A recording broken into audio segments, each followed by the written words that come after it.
Perumbavoor plywood കമ്പനിയുടെ മതിലിടിഞ്ഞു വീണ് ബീഹാർ സ്വദേശിക്ക് ദാരുണാന്ത്യം. മരണപ്പെട്ട മഹേന്ദ്രദാസിന്റെ മൃതദേഹം ഇൻക്വസ്റ്റ് നടപടികൾക്ക് ശേഷം താലൂക്ക് ആശുപത്രിയിലെ മോർച്ചറിയിലേക്ക് മാറ്റി.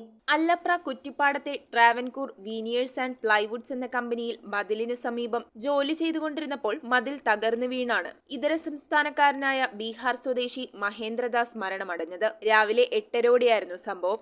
ശക്തമായ മഴയിൽ നനഞ്ഞ മതിലിന്റെ ഒരു ഭാഗമാണ് തകർന്നത്. തകർന്ന മതിലിൽ നിന്ന് കല്ലുകൾ തലയിലും ദേഹത്തും വീണതാകാം മരണകാരണമെന്നാണ് പ്രാഥമിക നിഗമനം. പെരുമ്പാവൂർ പോലീസ് സ്ഥലത്തെത്തി നടപടികൾ സ്വീകരിച്ചു. ഇൻക്വസ്റ്റ് നടപടികൾക്ക് ശേഷം മൃതദേഹം പെരുമ്പാവൂർ താലൂക്ക് ആശുപത്രി മോർച്ചറിയിലേക്ക് മാറ്റി. News bureau, Perumbavoor.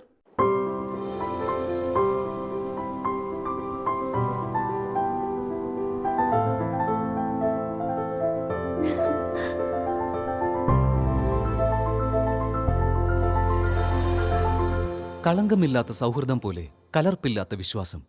കല്ലൻസ് ജ്വല്ലറി.